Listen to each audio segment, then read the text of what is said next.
여러분 안녕하세요. 최근 과학자들이 현 시점에서 최대 규모의 상대론적 제트를 발견했고 이를 포르피리온이라고 명명했습니다. 이 제트는 대체 얼마나 거대한 걸까요? 그리고 이 제트에 비하면 우리 은하수가 먼지와 같은 존재라는 말은 왜 나오는 걸까요? 또 이렇게 거대한 상대론적 제트가 우주가 아직 아주 어렸을 때 남긴 최대의 유물이라는 결론에 이르게 된 과정은 무엇일까요? 여러분, 여기는 토픽입니다. 지금부터 전부 살펴보죠. 그럼 시작하겠습니다.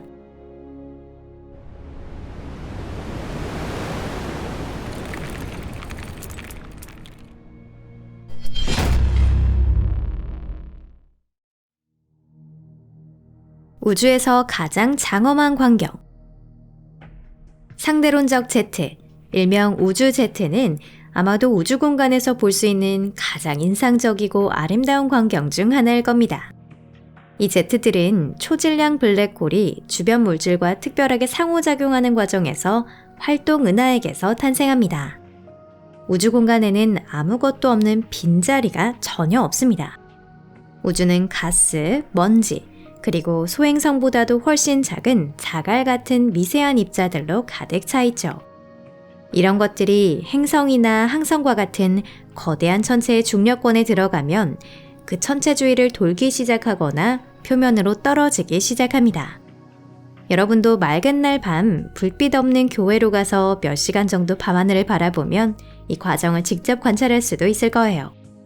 어쩌면 흔히 별똥별이라 부르는 유성을 하나 혹은 여러 개 볼 수도 있겠죠. 이런 과정은 블랙홀에서도 일어나지만 한 가지 흥미로운 차이가 있습니다. 블랙홀은 질량에 비해 크기가 매우 작아서 블랙홀로 떨어지는 우주먼지가 공전할 수 있는 범위가 극히 좁은 공간에 한정되거든요.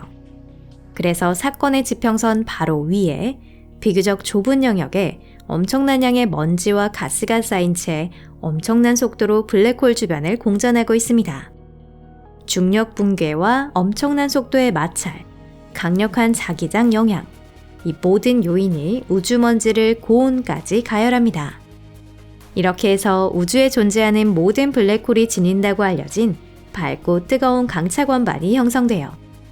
알고 보니 모든 블랙홀은 자전하고 있고 매우 강한 자기장을 가지고 있는 것 같습니다. 강차관반 물질이 특히 많은 경우 예를 들어 블랙홀의 보통의 항성이 반성으로 존재해서 그곳에서 이 우주 괴물이 끊임없이 물질을 빨아들이고 있다면 사건의 지평선 쪽으로 떨어지는 물질이 자기장선에 포착됩니다. 그러면 그 물질은 극지점에서 뿜어져 나오면서 상대론적 제트를 형성하게 되죠. 제트 자체는 일반 항성질량 블랙홀이나 중성자 별, 백색외성에서도 발견되지만 가장 인상적인 상대론적 제트는 역시 은하 중심부에 있는 초질량 블랙홀에서 나오죠. 그리 놀랄 일은 아닙니다. 초질량 블랙홀은 단일 천체로서는 우주에서 가장 질량이 클 뿐만 아니라 가장 호화로운 강차관반을 지니고 있고 자기 중력으로 집어삼킬 수 있는 물질도 아주 풍부하니까요. 이 제트가 상대론적이라고 불리는 이유는 그 안의 물질이 빛의 속도 약 95% 정도까지 가속되기 때문입니다. 아마 제트 안에 들어있는 가스의 원자나 분자들은 우주에서 가장 빠른 물체라고 할 수 있겠죠. 그리고 물질의 속도뿐 아니라 활동은하의 내부 상대론적 제트의 규모 역시 굉장히 놀랍습니다. 이런 제트는 수천, 수백만 파섹에 이르는 경우도 있습니다. 얼마 전까지만 해도 고대 그리스 신화의 거인 이름을 따 알키오네우스라고 불리는 먼 은하가 내뿜는 제트가 최대라고 여겨졌습니다. 이 은하의 상대론적 제트는 1600만 광년에 달한다고 해요. 참고로 우리가 사는 우리 은하의 지름은 고작 10만 5천 광년밖에 되지 않습니다. 은하수를 여러 개 나란히 늘어놓는다고 할 때 이 제트 안에는 은하가 몇 개나 들어갈지 한번 직접 계산해 보세요. 그런데 최근 과학자들이 그보다 더 멀리 있는 거대한 천체를 발견했답니다. 이 천체도 활동 은하액을 갖고 있고 역시 신화에 등장하는 또 다른 거인의 이름을 따 포르피리온이라고 불리게 되었습니다. 재미있는 건 이 천체를 발견한 팀이 예전에 알키오네우스를 찾아냈던 바로 그 천문학자들이라는 점이에요.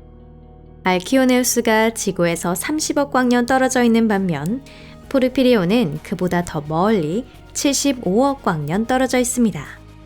이는 우리가 지금 보고 있는 이 우주적 기적이 우주의 나이가 현재의 절반 수준인, 즉 겨우 65억 살 무렵의 모습이라는 뜻입니다.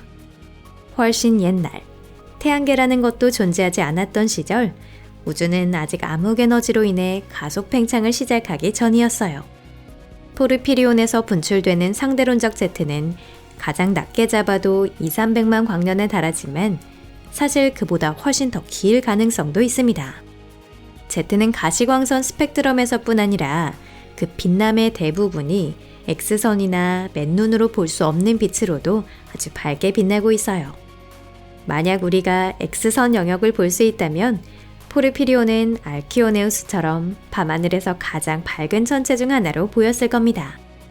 인류가 아는 그 어느 은하보다도 크고 눈부시게 빛나는 거대한 가스 스트림. 정말 매력적인 광경이겠죠. 하지만 상대론적 제트의 매력은 그 아름다움에만 있는 게 아니에요. 우주가 아직 매우 어렸던 시기에 과연 어떤 프로세스들이 일어났는지를 규명하는 데 도움을 준다는 점이 학자들에게는 훨씬 더 중요하니까요. 거대한 코스믹 웹.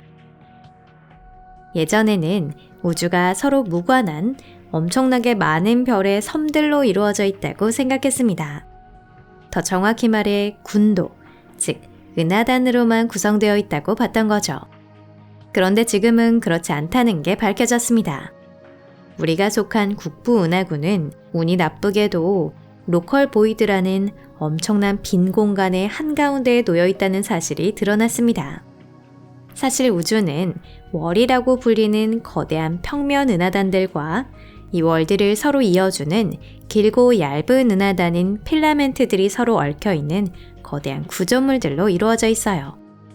이런 시스템을 코스믹 웹이라고 부르죠. 인터넷을 뜻하는 용어와 비슷한 건 우연이 아니에요. 우리가 월드 와이드 웹으로 정보를 주고받듯 은하들도 바로 이 코스믹 웹을 통해 물질을 주고받고 있으니까요. 성간가스나 먼지는 새 항성과 행성을 만들 재료가 됩니다. 그리고 그러한 재료를 은하 사이의 공간으로 뿜어내는 게 바로 상대론적 제트예요.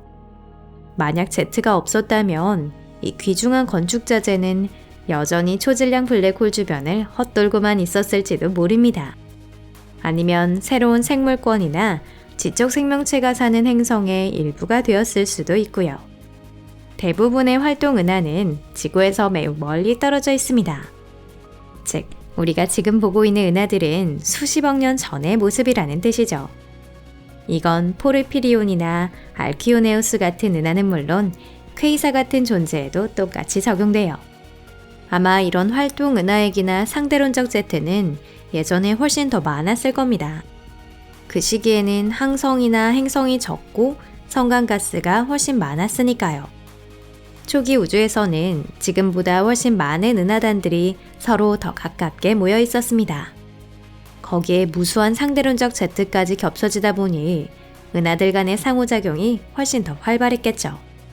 그 이후로 은하 간 인터넷 속도는 극적으로 떨어졌습니다.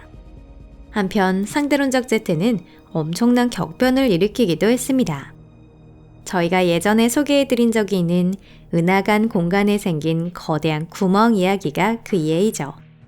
이 구멍은 반경 수백 광년에 걸쳐 은하 구조가 손상된 상태로 수십억 년 전 어떤 대격변이 일어났음을 보여주는 증거입니다.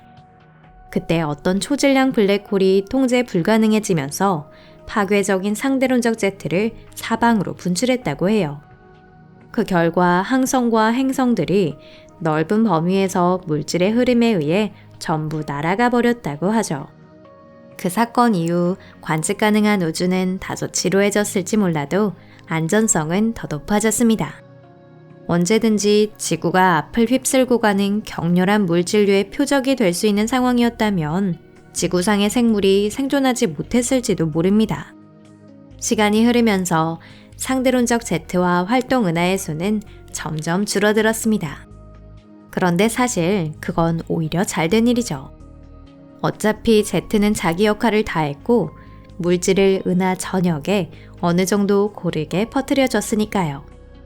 그리고 우리에게 남겨진 것이 우주가 지금보다 훨씬 더 젊고 위험하던 시절에 아주 소중하면서도 아름다운 유물, 바로 Z라는 거예요. 이 영상이 마음에 드신다면 좋아요 버튼을 눌러주시고 SNS에도 공유 부탁드립니다. 시청해주셔서 정말 감사합니다. 그럼 또 만나요. 안녕히 계세요.